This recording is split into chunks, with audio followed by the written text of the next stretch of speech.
Hare Krishna. Hare Krishna. Welcome everyone. You can hear me okay? Yes. Okay.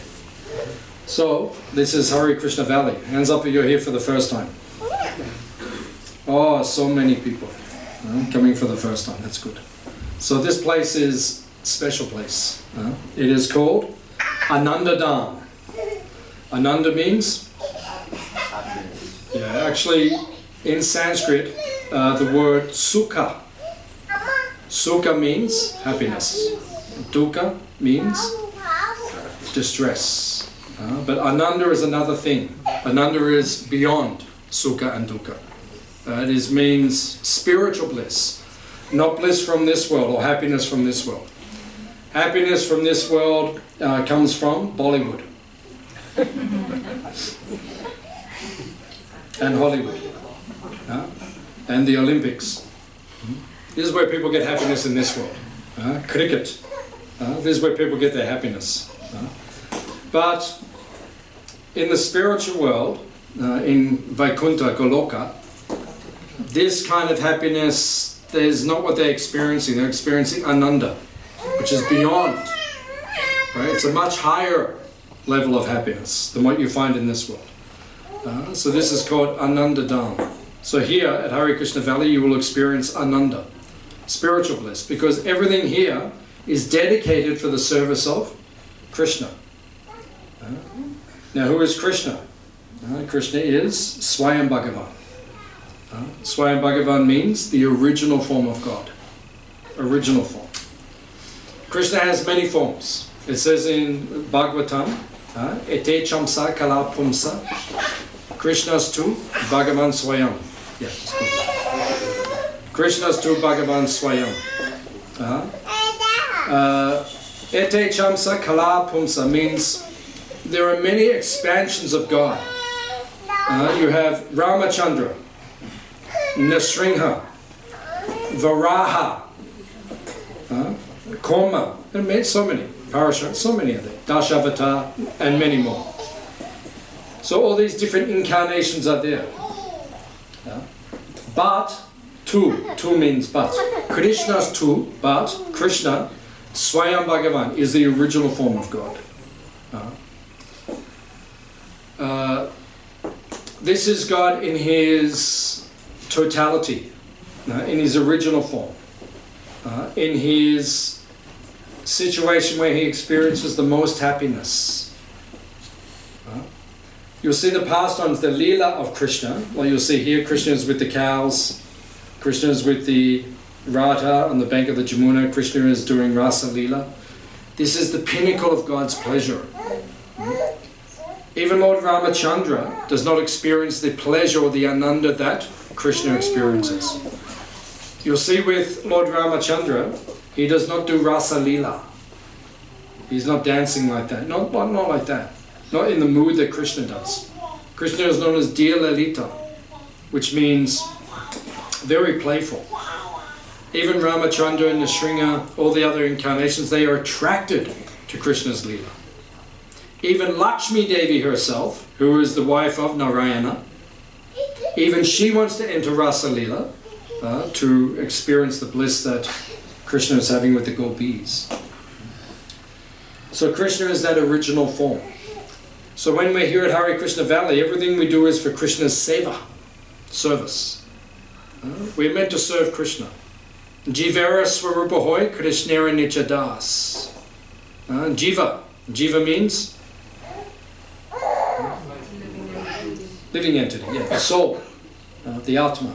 Jiva Swarupa Hoy Krishnera Nitya Das. The Swarup, or the identity of the Jiva, all of you are Jiva, you're different souls. It is to Nitya Das, it is to eternally serve Krishna. That is when you will become most happy. That's when you'll experience Ananda. If you're not serving Krishna, you will not experience Ananda. You'll just be Sukha Dukkha. If India wins the cricket, you will be Sukh. If India does not win the cricket, you will be Dukh. That's basically the material world. Right? Happiness and distress. Oh, I'm happy now, now I'm distressed. Now I'm happy, now I'm distressed. That's the material world. But in Vaikuntha, in Goloka, it is only Ananda. It is unlimited, unending bliss, because everyone is engaged in service to Krishna. So when you come here to Hare Krishna Valley, you can experience something of that unending bliss of serving Krishna. That's what we're interested in here. So this place is called Ananda Dham. It is also called Shanti Dham. Shanti means peace. Peace. Hands up if you are peaceful. My God, what happened to all of you? How come I got all these Ashanti people? Ashanta. Actually, it says in the Chaitanya Charitamrita, Bhukti, Mukti, Siddhi, Kame, Sakale, Ashanta, Krishna Bhakta, Nishkama, Ata Eva, Shanta. It says that when one serves Krishna, one becomes Shanta. Maybe the people sitting in front of the door, if you come and sit over here, because people need to come in and out. So if you sit over here, then it will be more practical. Like that. Thank you. So, Krishna Bhakta, Nishkama. Nishkama means? What is Nishkama? Nishkama. What does it mean? Without expecting. Kam means desire. You all have desires. That's when I said, are you Shanti? No one put their hand up. Why? Because you have too many desires. Kam. That's the problem. Too much desire, material desire. So, Krishna Bhakta, the one who is dedicated to Krishna, he is Nishkam. Nishkam means he does not have material desires. And because he doesn't have material desires, Ateva Shanta. Shanta means Shanti. He is peaceful. So if you want to become peaceful, you have to give up your material desires. But people in this world, they want to keep their material desires, and therefore they're not peaceful. So I don't know what to do with all of you. I don't know what to do with you. Because you're saying you're not peaceful. That means because you're not serving Krishna enough. You have too many material desires. I am peaceful. I feel peaceful. I feel peaceful and happy. Why? Krishna Bhakta. Because I'm doing Krishna Bhakti. Seva to Krishna. Then you'll feel peaceful. It's practical. You can do the experiment on yourself. Do more service for Krishna, see if you're more peaceful. If it doesn't work, we'll give your money back. But if it works, then you can continue to serve Krishna. You can become more and more blissful. So this place is called Ananda Dham. It's called Shanti Dham. It's called Kevala Dham. Kevala means? Kevala? Kevala? What does this mean? Pure. Kevala. Kevala Ananda. Kevala means pure. Why is it pure? Why is this place pure? Because we follow the teachings of Bhagavad Gita. And what does Krishna teach in Bhagavad Gita? That you must offer respect to all the living entities. Pandit Samadarshana. One who is Pandita, he has Samadarshana. Samadarshana means he sees everything equally. And that's what we do here at Hare Krishna Valley. Like after lunch, we'll go to the Goshala to see the sacred cows. Hands up if you want to go and see the sacred cows.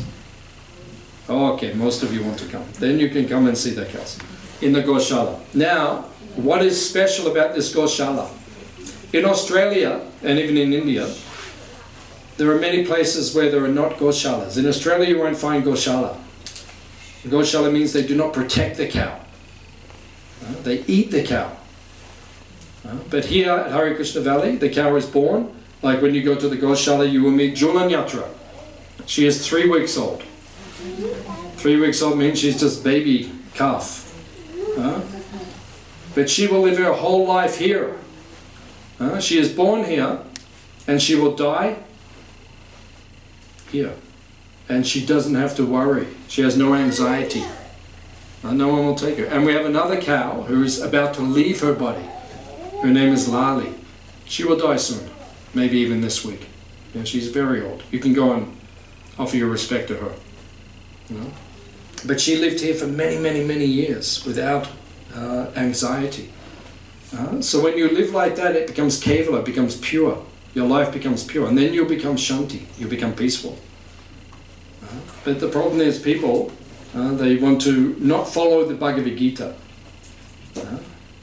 And if you don't follow the teachings of Bhagavad Gita, you will not get auspicious results in your life.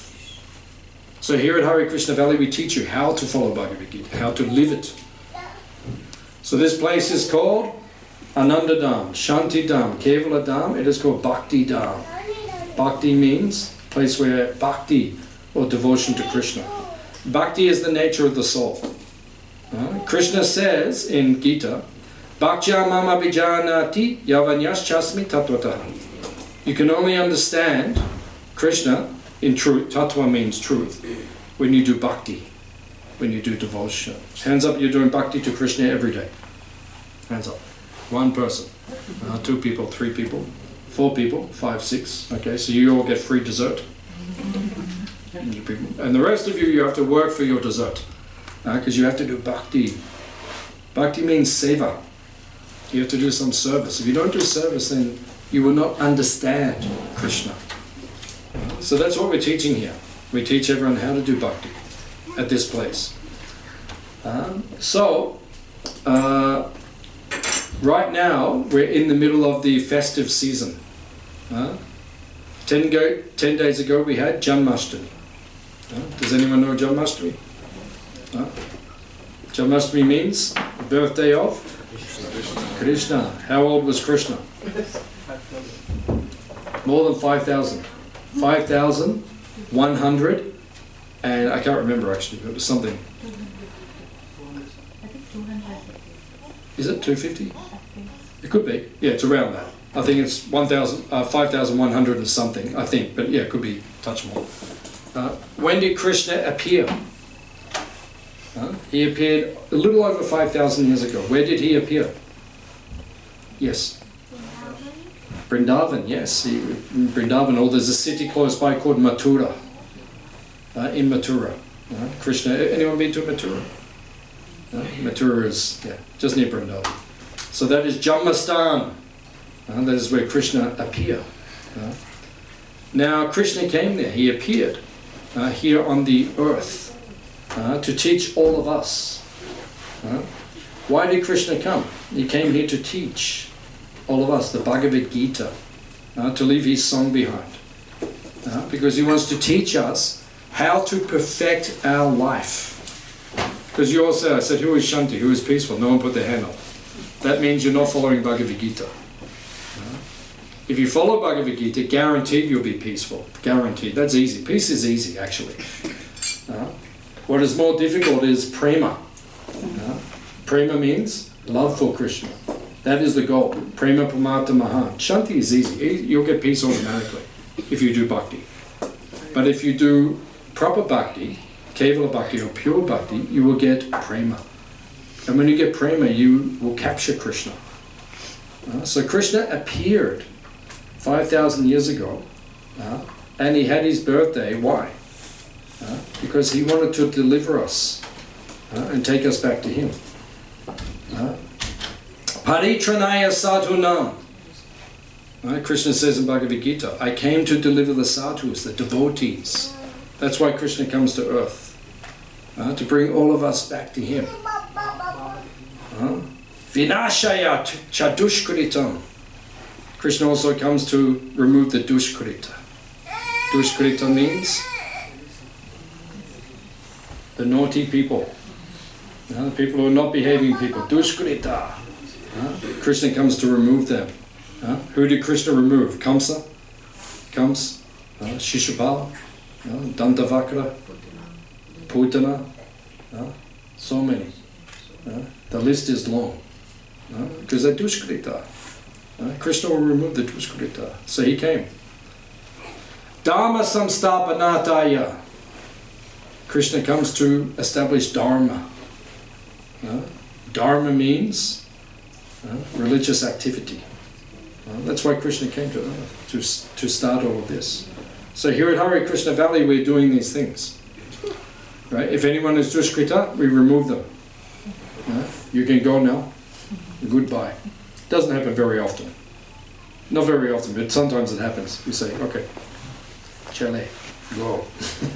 You're not staying here. Sometimes it happens, not very often. And we teach the sadhus. We give anyone who is sadhu, we give them shelter, ashraya. They can come and stay here and they can learn about Krishna. And dharma, samstapanataya, which means we establish dharma. And go raksha means protect the cows. You'll see here at Hare Krishna Valley, we are practicing dharma. We are protecting the cows. And when you protect the cows, everything becomes mangala, auspicious. But if you do not protect the cows, and that's what's happening in the world now, all these wars, all these problems, is because they do not protect the cows. Right? Swami Prabhupada, who was the founder of the Hare Krishna movement, he taught us, if you do not protect the cows, the humans will never be peaceful. Never. So we have a very nice program here. Nice Goshala, we look after the cows. If you can't live here and look after the cows, then you can sponsor the cows. We have a nice sponsorship program. Every week someone sponsors our cows. So if you want to sponsor the cow, you come and see me, we can arrange. You can sponsor the cow. And then you will get the benefit of practicing dharma, of sponsoring the cow. We will look after them, that's no problem. But then you can get the benefit. So this is the festival season. Please do not sit in front of the door, please, because other people need to come up. 10 days ago was Janmashtami, the day that Krishna was born. And this Wednesday is Radhashtami, the day that Radharani was born. Radharani ki jai, Maharani ki jai. Bol. Radharani ki jai, Maharani ki jai.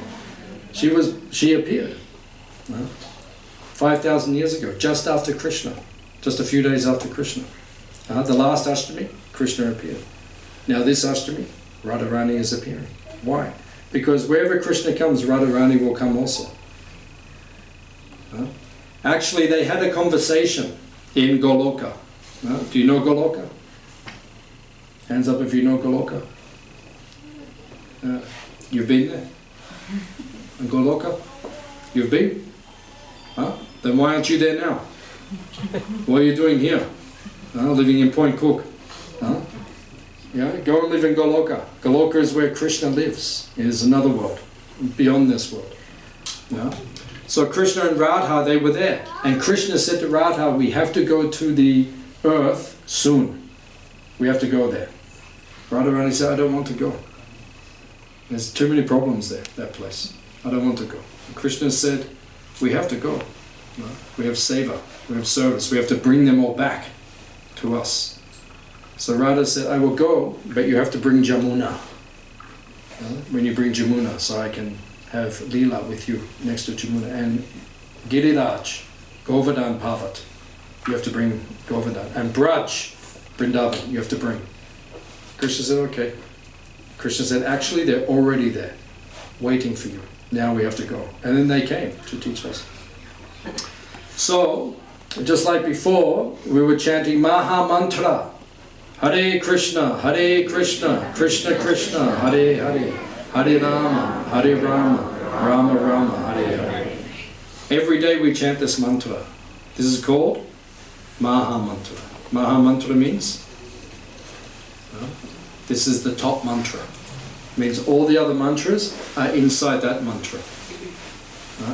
So you don't have to chant other mantras actually in Kali Yuga. Just that mantra, that is enough. Kale dosha nidhe rajan asti heko mahanguna kirtanad eva krishnasya mukta sangha param vrajet. This Bhagavatam says. Kale dosha nidhe rajan. Dosha niti. Dosha niti means? What is dosha niti? What is dosh? Faults, defects. Niti. Niti means ocean. Niti. Dosha niti means this Kali, this age we live in, it is ocean of faults. So many problems.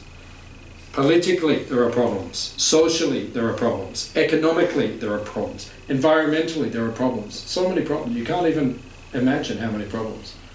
And there are more problems coming. That's the good news I'll give you today. If you think Kali Yuga is bad now, just wait 10 years. You'll see. You'll see. You'll remember this conversation. This is just the beginning of Kali Yuga. It gets much, much worse.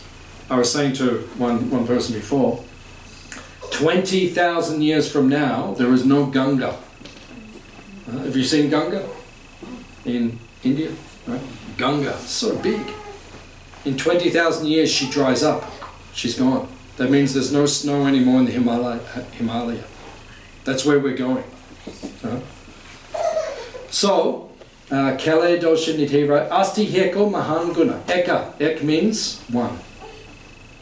Asti eka mahaguna. There is one good quality in Kali Yuga. Kirtanad eva Krishnasya. When you kirtan, when you chant the name of Krishna, Hare Krishna, like we chanted before. Mukta Sangha. Mukta Sangha means you will be liberated from this world. Param Vrajet. You will go back to Goloka to live with Krishna. That is the potency of this age. So when we chant Hare Krishna, Krishna Krishna, Hare Hare, Hare Rama, Rama Rama, every day we are chanting this mantra. I chant 2 hours every day on jap.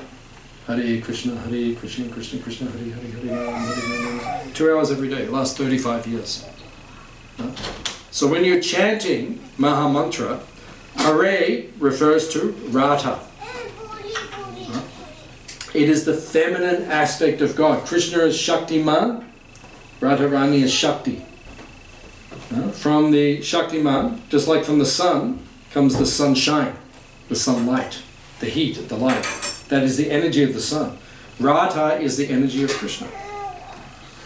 So when she comes, Hare, right, we approach her first. We say Hare Krishna, Hare Rama. Rama is also the name of Krishna. So we approach her first. Why? Because you approach the mother before you approach the father. Because the mother is more soft. The father is generally more strict. But the mother is generally more soft. So we go to Shakti, we go to Radha, we say Hare Krishna, we go to her and we pray to her first. If she gives you blessings, then you will get Krishna's mercy, Krishna's kripa. But if she does not bless you, you will not find Krishna.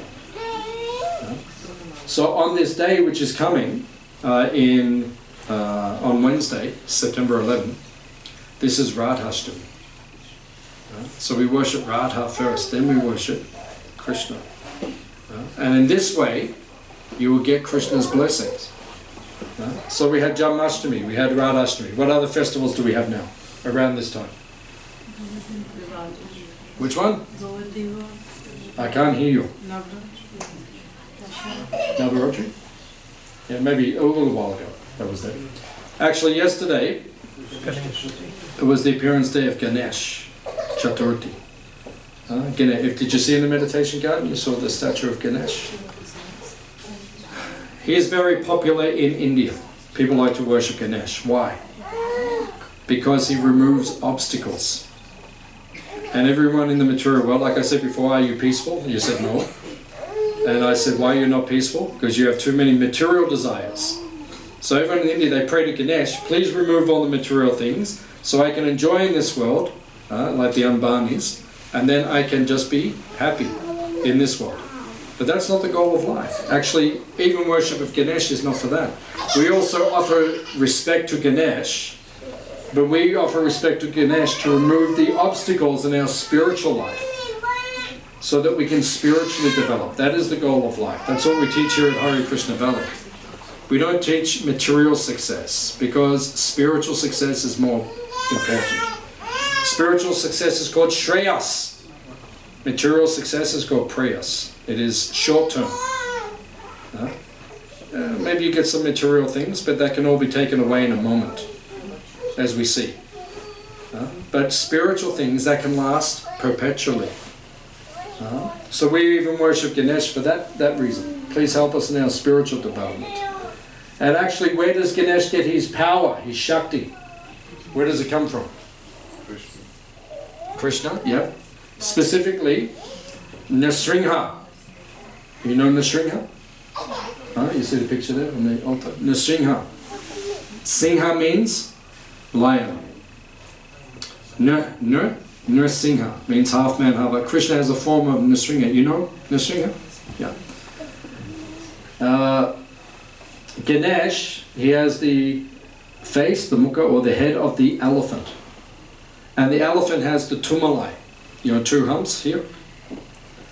And Nrsimha stands there on the head of Ganesh. So all of Ganesh, when people pray to Ganesh, take away my obstacle, it's actually the potency comes from Nrsimha.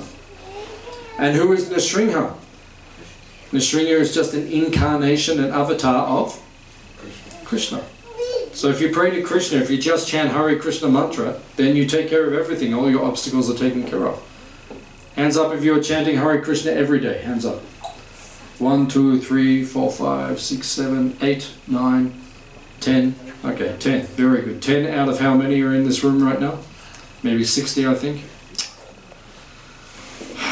What will I do with all of you people who are not peaceful?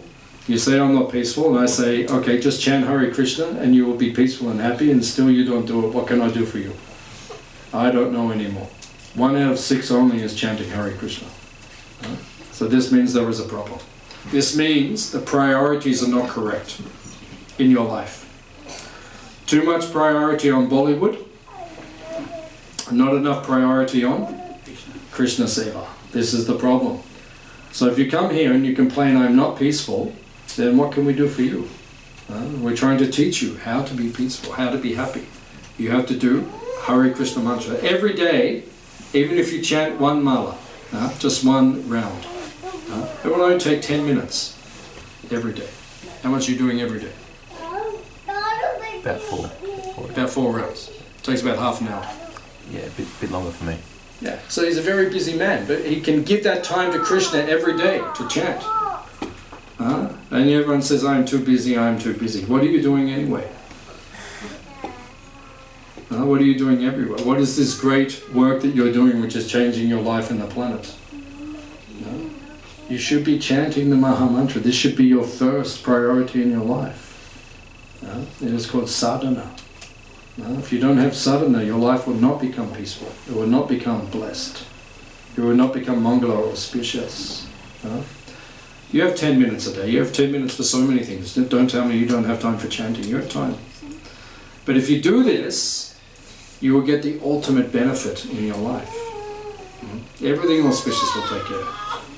And then, param vajret. Krishna says at the end of your life, you will go back to Braj. You'll go back to live with him. Hands up, you want to live with Krishna. Maybe 20 people. I don't know what happened to the rest of you. Where do the rest of you want to live? Point Cook. I want to live Point Cook. I want to live Oakley South. I want to live Taylor's Lakes. What's that other one? The one at the back of Point Cook? Sanctuary. I want to live Sanctuary Lakes. Then my life is perfect. What is that? What is that? That means you're not understanding what is the actual goal of life. So it's up to you. Up to you. I am a Brahmana. So it is my duty, right, to teach you these things. Whether you do it or not, that is up to you. Krishna says to Arjuna at the end of Bhagavad Gita, now you make up your own mind. The choice is yours. We cannot force you to do it. But you're coming here because you have some sentiment that it's good to come to this place, to the place where the Goshala is, where the cows are protected, and the holy place, the place of Dharma. That's good, you have that sentiment, but now do something with it. Practice it. Don't be lazy. Our motto here is no lazy, no crazy. Right? If you're lazy, we say, chale, go. If you're crazy, we say, chale, go. Now, if you come here, you have to behave yourself and not be a lazy person. You have to do seva. You have to serve. So much seva is here. So much seva. If you want to do seva, come. You can sponsor the cows. If you can't come here, then okay, sponsor. We will take care of the cows. Or you come here, like our good friends, they come. Nishta and all the others, they come and they do seva. This is the purpose of life. You're meant to do it. So Radharani, she is teaching us how to serve Krishna. Because she is dedicated for seva to Krishna. So Ganesh is also like that. We're praying to Ganesh, please remove the obstacles so that I can serve Krishna more. That's why we pray to Ganesh. So that is the purpose of this place. So we're in the festival season now. Jamashtami is there, Radhashtami is there, Ganesh, Chaturthi, all these things. So now it's time to dedicate your life more. I will stop here and stop speaking, and I will ask for questions or comments. If you have any questions you'd like to ask about the meaning of things, higher things, then you can ask them. I see so many intelligent people here, so if you have some question about spiritual life, you can ask. We can try to answer.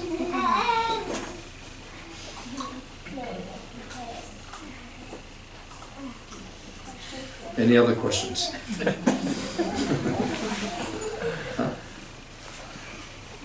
What do you want to know?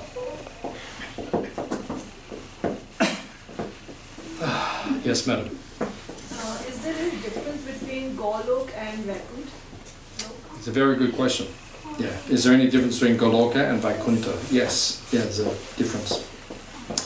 There are two worlds. Krishna speaks in Bhagavad Gita. He says Para Prakriti and Apara Prakriti. Apara Prakriti means this place, Devi Dham. This is under the control of Devi, Durga, Kali. It is under her control. This material world. Krishna says Dukalayam Ashashvatam.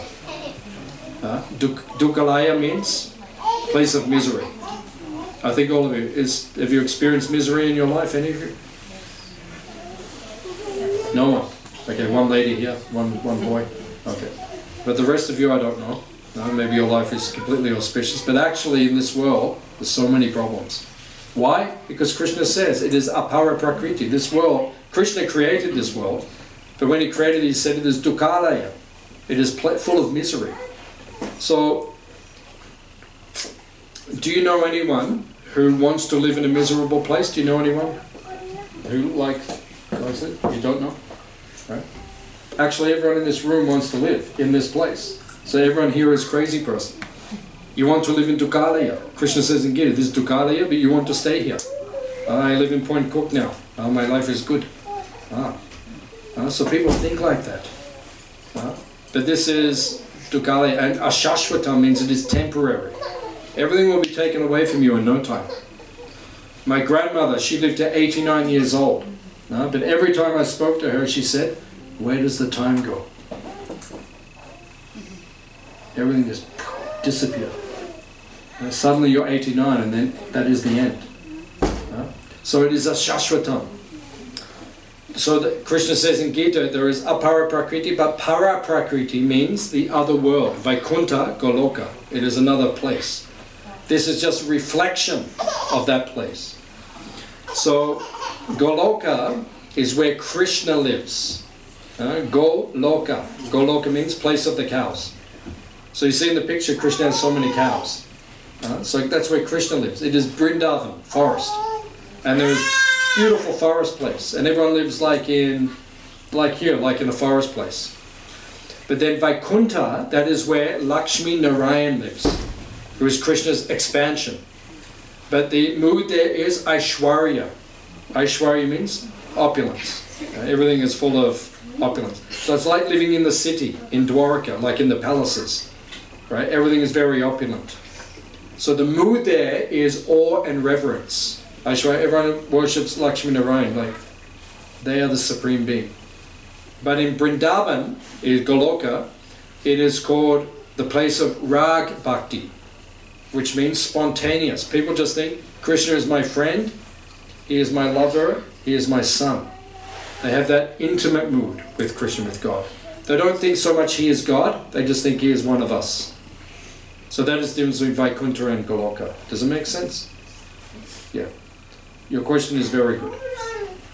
So Narayana is different from Krishna, and so like what is the hierarchy here? Yeah, the hierarchy is Krishna is the original form of God. His first expansion is called Baladev. Balaram, his brother. So, first expansion. From Balaram comes Adi Chaturvyuha, which means Vasudev, Sankarsana, Aniruddha, and Pradyumna. That is Krishna and Balaram when they expand from Vrindavan into Dwaraka. That's called Adi Chaturvyuha. Vasudev means Krishna and Dwarka. Sankarsana means Balaram and Dwarka. Pradyumna is Krishna's son, and Aniruddha is his grandson. Chatur. So this is the Chaturvyuha. Then from Balaram, I'm giving you a very technical breakdown. From Balaram in Dwarka, he expands into Narayan in Vaikuntha, the opulent form of God. And then from Narayan comes second Chaturvyuha, Vasudeva, Pradyumna, Aniruddha, and then so many different Vaikuntha planets, where you have Nrsimha, Varaha, Matsya, Koma, all the different incarnations, avatars. Then from Sankarsana in Vaikuntha, he expands into this world as Mahavishnu, Karanadakshay Vishnu, who lays down in the causal ocean, and from his pores the universe comes, the Virat. And that's where we are now. We're inside one of the universes, which is coming from the pore of Mahavishnu. He then expands into Garbhadakshay Vishnu, who enters each universe, who expands into Shiradakshay Vishnu, who is Paramatma, who is Supersoul. So that's the hierarchy. Do you remember all of that? I can't remember most of them, but I understood that. But you understood? Yeah. Okay, so before you get a dessert today, you have to tell us the correct order. And if you get correct order, you get dessert. Otherwise you have to wash the pots. Okay? I'm happy to wash the pots. Okay, well, start memorizing, you could have dessert as well. But your question is good. It's a good question. But I'm giving you technical breakdown, that's all. Because in India, so many people are Hindu. If you ask most of you, I think, put your hand up if you're Hindu. Yeah, so most people, they identify as Hindu. But the problem is, people don't understand the tattva, right? They think Mahesh, Brahma, Vishnu, everyone is same. But they're not the same. Vishnu is supreme, Mahesh is more powerful, Brahma is less powerful. That's the hierarchy. But in India, everyone says everything is one. It is all one. Everything is one. All the gods, they are one. You are God, I am God. Everything is... No, that's not true. It's like there's a hierarchy there, but you have to understand it. But to understand it, you have to study the Veda, the ancient teaching. We study it. We study it and we teach it. That's why we know those things. Otherwise, people, everything becomes kitchery. Just throw all the gods in the pot, mix it up, and then, it tastes good. And people say, I'm Hindu. No, everything is good. But this is not actually the philosophy. So it's good if you understand things properly. No, you can ask 200 questions. No How problem. did Krishna die or leave his body? Okay, so another very good question. Krishna cannot die. Yeah, that's why I asked it. Yeah, because he's God. How do you kill him? But when he came here, he did Leela. So first of all, how long was Krishna on earth? How long was he here? 125 years? Very good. Yeah, 125 years. Yeah, 125. So first 10 years he lived in Vrindavan. 10 years. 18 years he went to Mathura. And then for 17 years while he lived in Mathura, Jarasandha attacked him 17 times. And the 18th time Krishna said, I think that's enough. Like, I keep beating him every year and he keeps coming back. Now, this is the definition of not very intelligent. Abhuta means not so smart. If someone beats you and you come back again at 18 times, so Krishna, okay, that's enough. So then, after 18 years, he moved everything to Dwaraka. And then he lived the rest of the time to 125 years in Dwaraka. So at the end of the Leela in Dwarka, he went to Prabhas Kshetra. That is south of Dwarka. Have you been to Dwarka? I think some of you might have been. Yeah, a few have been to Dwarka. So if you go south of Dwarka, there's a place called Prabhas Kshetra. That's where Krishna left. So he went with all the Yadus, his dynasty, the Yadavas. They went there and they drank some soma, some rasa, some intoxication, and they became disturbed. Like when people drink, they become disturbed. That's why we don't drink, right? Because otherwise you become a big crazy guy. So they were drinking soma, and then they became a little bit disturbed. They all fought with each other. And they appeared to kill each other, but actually it was an arrangement of Yogamaya.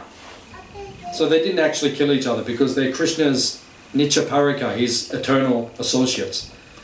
But to show some earthly semblance of like a normal situation, it appeared they killed each other. At the end, only Krishna was left. Even Balaram entered into the ocean and he disappeared. So then Krishna was there. And then Krishna was there with Uddhava, his cousin, and Maitreya. Maitreya was a sage, a rishi. Maitreya rishi. So Krishna sat with his back to a small banyan tree. And he spoke the Uddhava Gita, which is in Bhagavad Purana. He spoke to Uddhava. And Maitreya listened to the conversation, and he repeated it later on. So then, at the end of that, one hunter came. And the hunter was looking through the forest for a deer, and he saw through the trees there was something pinkish. He thought it was a deer, and he shot his arrow, but it was Krishna's foot. Now this was just Leela. Because some people, they say Krishna is not God. We don't say that, but some people say that. Krishna is not God. He's just an ordinary person. He's not ordinary. I can tell you 1,000 reasons why he's not ordinary, but he's not ordinary.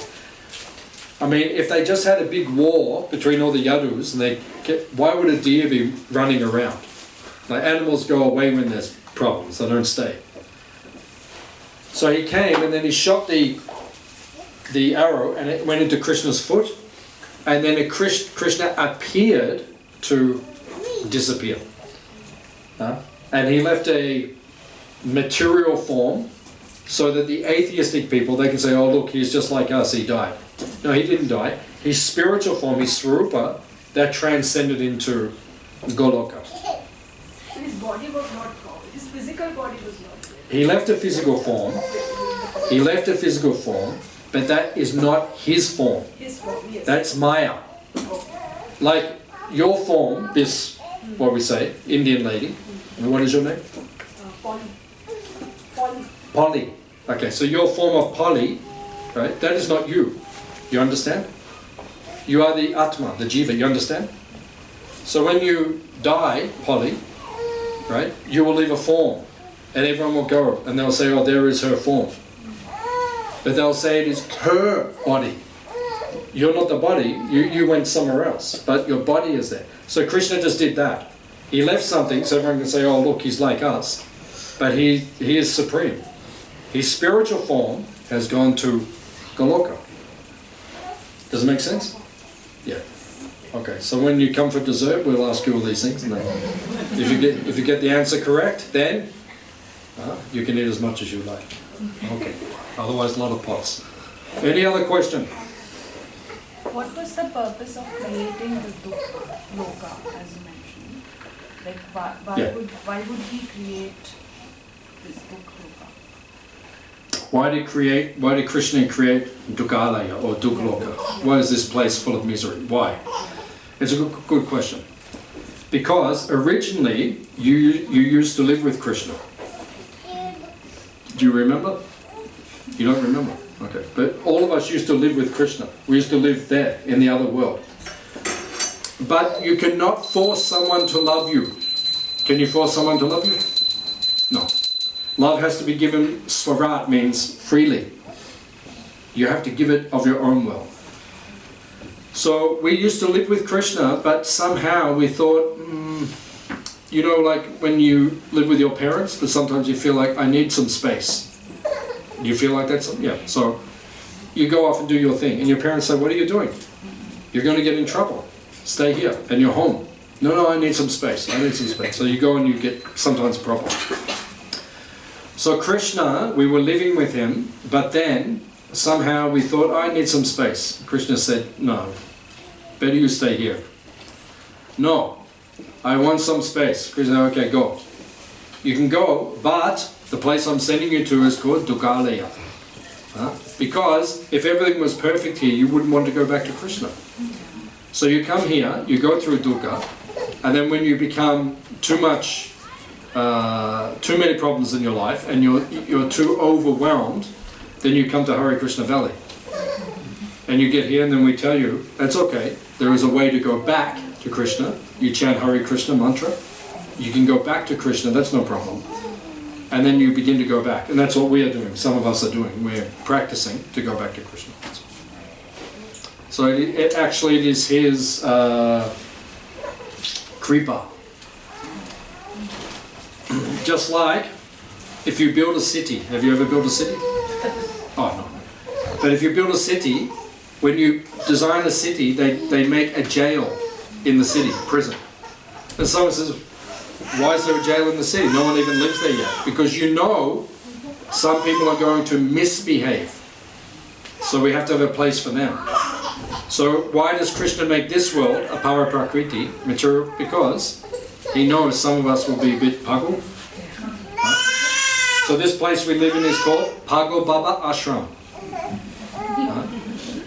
It's where all the crazy people live. Pago Baba Ashram. That's this material world. So that's the people who come and live here. A little bit crazy. Yeah. Good question. Make sense? Okay. Any other question? Yes, sir. I had a question with the question that was asked before with the hierarchy that you mentioned. Yeah. As you said that there was Krishna is just expansions of other gods. Krishna is. He is the ultimate, and then everyone else is an expansion. Yeah. So why do we require a classification of the hierarchy if he is that one? Why do we need the classification? Of the hierarchy of the different gods, as you said. Why do we need it?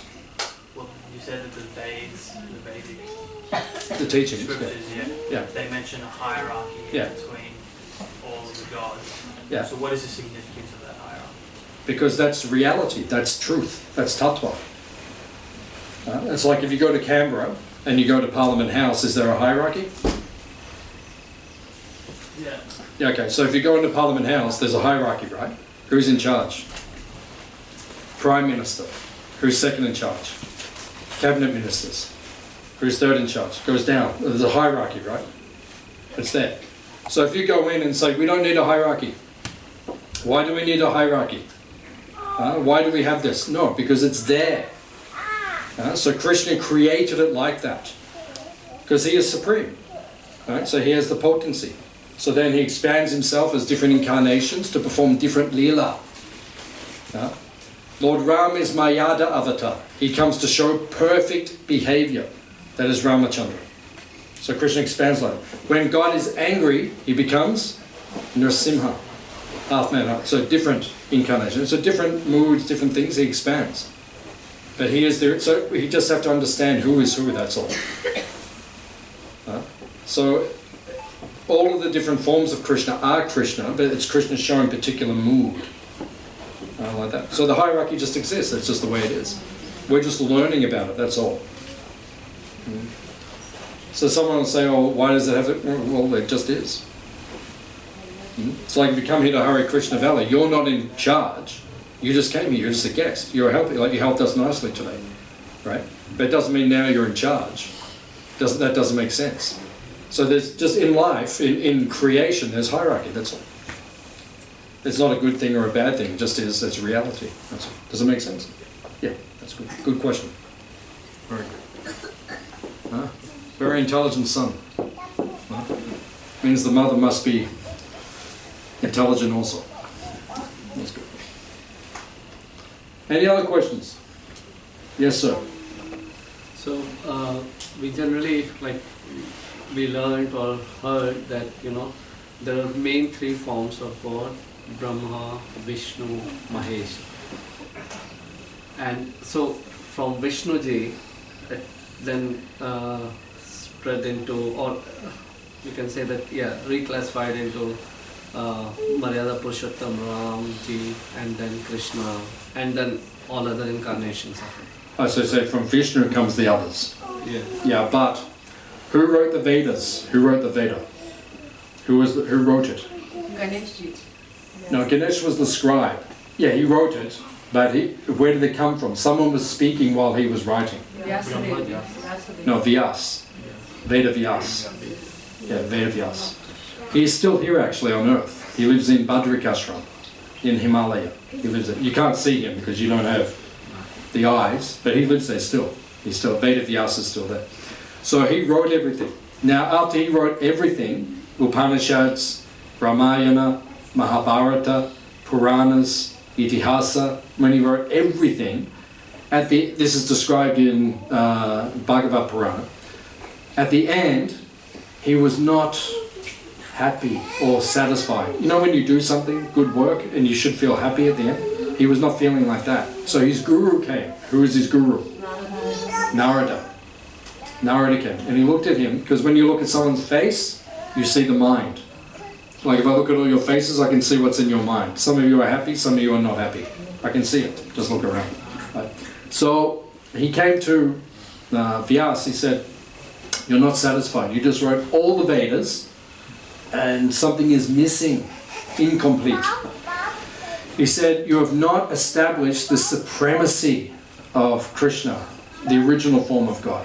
So write again. So then he wrote the final work, which is called Srimad Bhagavatam or Bhagavad Purana. It's the second time he wrote it. He rewrote it. And he put perfect emphasis, but in the Bhagavad Purana, which is his final work, the final work is the most important. So he establishes Krishna's tu Bhagavan Swayam, because in other places, other Puranas, it says even Krishna and Balaram come from Vishnu. It is there, the statements are there. But then that is overruled by the final statement from the Bhagavad Purana, which is Krishna's tu Bhagavan Swayam. So that is the final understanding of Vyas himself. So we have to understand this, because like you said, you hear Shiva and Brahma and Vishnu, and then like I said, that's all kitchery. You know, I don't want to eat kitchery. I want to know what is the recipe involved in the kitchery. Then I can make kitchery myself. Right? So instead of just mixing everything up, which is what Hindu people do, let's just mix it all up. It is all good. Whatever you believe it. Everything is, no, it's already written. So we need to learn the recipe, understand it properly. Then your life will become perfect. Does that make sense? Okay. A good question. Any other question? So Bhagavad Purana, there are 12 books in that, right? 12 cantos. Cantos. Yeah. So all the cantos, I think 10 were translated by Srila Prabhupada. Were they translated, or like he was just translating them from Sanskrit to English? That's what he did? And purport, commentary. Purports, Commentary. Yeah, commentary. Yeah, he didn't finish Canto 11 and 12, his disciples finished 11 and 12, but he finished the 10, like that. We actually have, the next Purnima is called Bhadra Purnima, the next Purnima coming. It actually says in Shastra, in the Vedas, if you gift or receive a Srimad Bhagavatam, a Bhagavad Purana, on that day of Bhadra Purnima, you will not take birth again in this world. It's very powerful. And worldwide, in the Hare Krishna around the world, last year, because right now as we speak, we have what we call a Bhadra Purnima campaign. We're trying to distribute as many Bhagavatams. Last year, in the month before Bhadra Purnima, we distributed around the world 35,000 sets of Bhagavatam. And this year, and thank you for reminding me, we are selling the whole Bhagavatam for a very special price of $300. It used to be $600, but now we've printed so many, we lowered the price because we want so many people to have it. So if you're interested, come and see me after we finish, and I can give you Bhagavad Purana. Special price. I'll even do a special price for you. Actually, I purchased that, but now because I did not purchase on that time, will I not get moksha, or will I just stay back? I can't answer your question. What it means is, sometimes in the Vedas these things are said to encourage us. Because everyone in the material world is lazy. People are lazy. In their spiritual life they're lazy. So it says these things, so people are like, oh, I have to do it, because then, or like in the Triveni, like Allahabad, Prayag, in India, Kumbh Mela. So if you bathe at that time, Makara Sankranti, you will get moksha. It says. So everyone runs, But actually you can get moksha every day if you bathe in the Ganga. But, you know, just to encourage everyone. So we say, but if you already got Srimad Bhagavatam, if you're reading it every day, that's the point. The point is not buying it. Buying it doesn't give you moksha. It is reading it and following the teachings. That's what will give you moksha. That will give you bhakti. Bhakti is higher than moksha. The Purushata, the goals of human life, Dharma, Artha, Kama, Moksha. They're the 4 goals of human life. But the 5th Purushata is Prema. Prema Pumartha Mahan. That is the actual goal. That's what Bhagavatam teaches. So we're not interested in moksha. Moksha is something we automatically get. You know, moksha, okay, moksha is automatic. Just like in Bhagavatam, in the 4th canto, it speaks about the pastime of Dhruv Maharaj. You know Dhruv? Dhruva Maharaj? So he was a king, powerful king.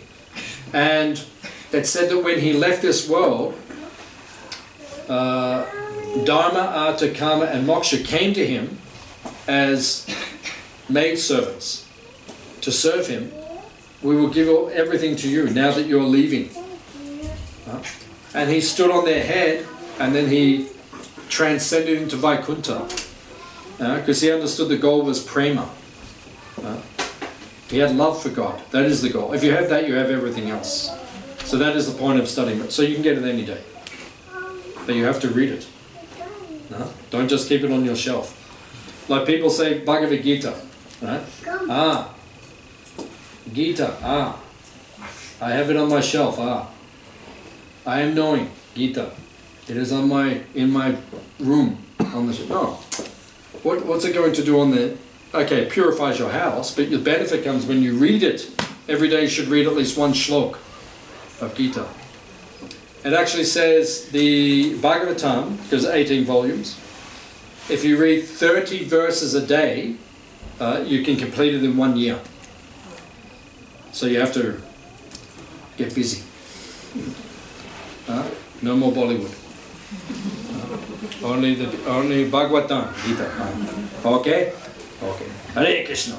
Hare Krishna. Someone else put their hand? Yes, sir. So everyone is here, right? We want to follow whatever you are saying, but we keep getting distracted or restless or but trust me, everybody wants to follow. That question does not even make sense. We come here, we want to follow what you're saying, that you're getting distracted. That's your problem. You can't come here and blame me. You can't come here and say, you said everything, I agree with it all, but I can't do it because I have so many... No, you say, I have so many distractions, I cannot do it. That means you are lazy. You're a lazy man. Remember we said, no lazy, no crazy. So it means that people in Kali Yuga, they are lazy. When they say there are so many distractions, you're allowing yourself to be distracted. Like everyone in the world now, if you look on your phone, if we take all your phones, and we see how much usage per day, the average I think now is 8 hours a day. So you're telling me you're distracted? Yeah, you're distracted because you keep picking up the phone. Like I'm going to India soon. Is anyone here from India? Yep. I know. I am knowing. So I'm going to India soon. So what am I doing? I'm looking forward to it. I leave on October the 28th. I get back on November 26th. Why am I looking forward to it? Because I'm not taking this. I'm really looking forward to it because it drives me nuts. But I have to have it because, you know, everyone brings me, Keshava, I want to come to open day today. Okay. Here's the link. Get your ticket and then buy and then you come. Like that. So everyone will contact me. Like that. So I need it. But when I go to India, I don't take it. I just focus on my japa. I just chant Hare Krishna. Well, how do people find you then? I'll get there in a minute. So the point is that you're allowing yourself to be distracted. Nothing is distracting you, you're just allowing, that's all. Put down your phone, pick up the Bhagavatam, read or chant. You have options.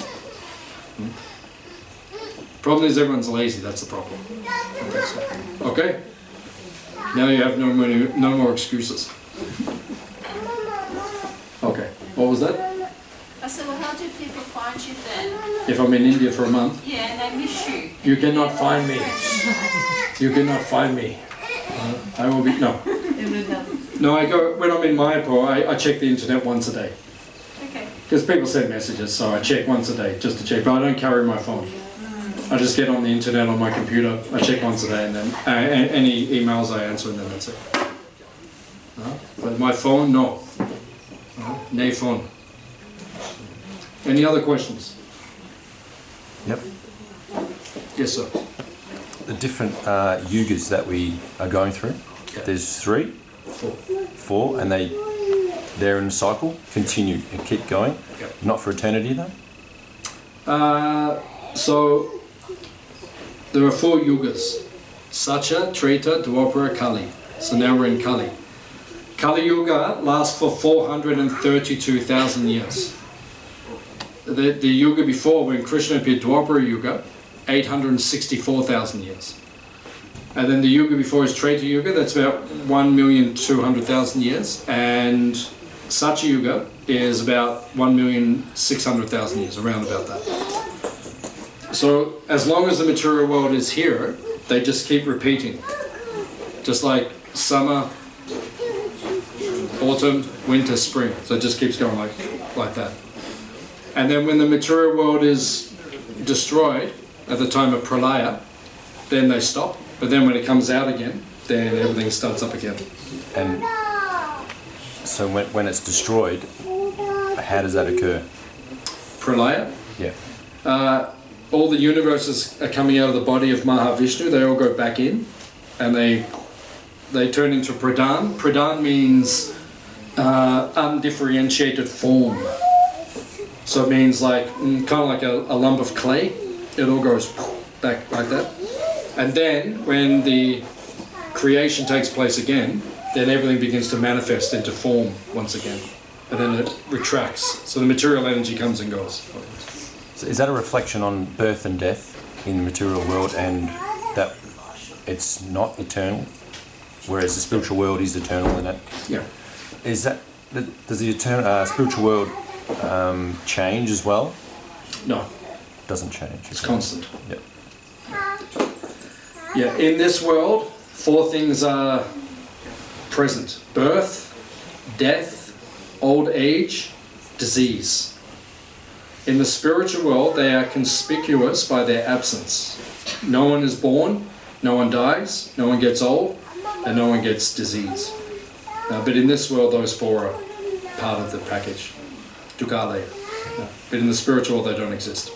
Every day everyone wakes up, everything is fresh. That's all. So is that why I can't get my head around the eternal time of time? Yeah. Yeah, stop trying to get your head around it because it's not possible. No. Krishna is called Achintya. Achintya means inconceivable. So when you're dealing with Krishna, you just go. Is that acceptance? It's the only way to deal with it. Yeah. How do you deal with someone who is unlimited? How many wives does Krishna have? 16,108. And he keeps it, yeah. You don't know these things? Krishna has 16,108 wives, and he lives with all of them simultaneously. Exactly. He lives with everyone simultaneously. You can't even keep one wife happy. You can't even keep one wife happy. Doesn't matter what you do. And Krishna has 16,108 and he lives with each one simultaneously. And he keeps everyone completely happy. Rukmini, Satyabhama, Jambavati, Kalindi, Mithuna, all of his wives. Everyone is satisfied. That's the difference. So don't compare ourselves to God. We are not God. And God can do anything, we cannot do very much at all. That's the difference. Is that okay? Yeah. Good question. Any other questions? Yes, Mataji. Yeah. So, like, when you get old, when you pass away, does your atma get lifted, like your soul? Yeah, good question. So what happens to your atma when you pass away, when you die? Your atma goes to its next form. It's called reincarnation. Have you heard of reincarnation? Reincarnation means when you die, you become born again. You'll take birth again. You understand? Yeah, it's called samsara. Yeah. So whenever you die, then you will go into another form. Here at Hare Krishna Valley, we teach you not to go into another form, but to go back to your original form and live with Krishna in the world where no one dies.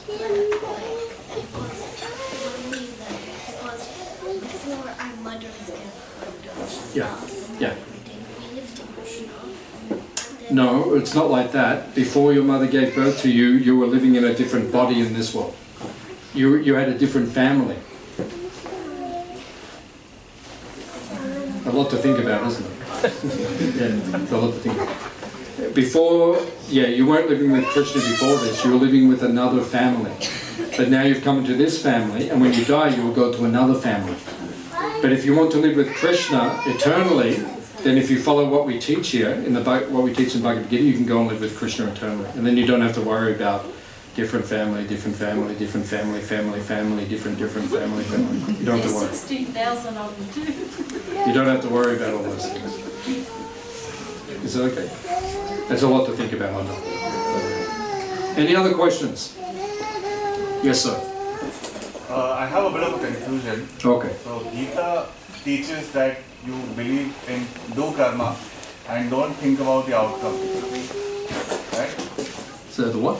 So basically you do karma and you basically don't care, you don't have a saying in the outcome, or basically you don't do karma because of an outcome. Have you read Bhagavad Gita? I have not read it properly, but I have heard that particular shloka, karmanya vadikaraste. Yeah, do your work. Yeah. Yeah, but Krishna says at the end of the shloka, he says, but offer everything to me. So that's the point. See, people, they always quote the first part of the verse in India. They always say, do your duty, do your karma. But Krishna says at the end, give everything to me, the phal, means the fruit of your karma, give it to me. People forget that part. Yeah, the question is so basically what I'm trying to understand is that if you have a particular goal in mind, only then you work towards it, right? So if you think about the philosophy of just doing karma without having a particular eye on Krishna, the Bhagavad Gita is not about karma. That's not the subject of the Bhagavad Gita. It's not about karma. The Bhagavad Gita is about bhakti. It is about bhakti. Krishna mentions karma in the Bhagavad Gita, but it's not the actual essence of the book. It's not the rahasya, the secret. The secret is bhakti. So Krishna says that third chapter is called Karma Yoga. So Karma Yoga means connect. So do your activity for Krishna, connected to Krishna. That's the message of Bhagavad Gita. Right? It's not just do your karma. No, that's not the message of the Gita. Otherwise you miss the whole point. Because karma just gives you problems. Right? You do something, you get something back. That's just problem. You want to get rid of karma. Krishna actually speaks in Bhagavad Gita of vikarma, karma, and akarma. Akarma means bhakti, no karma. And when you do service to Krishna, just like my wife just before, she offered the bhog to Krishna. So that is called akarma. We cooked, we spent hours cooking. We cooked, we offered to Krishna. Krishna accepts it, now it's prasad, because Krishna ate it, it's prasad, and now when we eat it, it's akarma. There's no karma, because we offered it to Krishna. But Krishna says in 3rd chapter of Gita, if you don't offer the food to him, you are stena. Stena means thief. And you will get pap.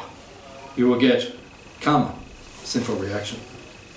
So Bhagavad Gita teaches bhakti. Karma is secondary. Does that make sense? Yeah, that's good. Good question. I'm going to stop here, because otherwise we could speak for another 5 hours, which I don't mind. But some of you look a little bit hungry.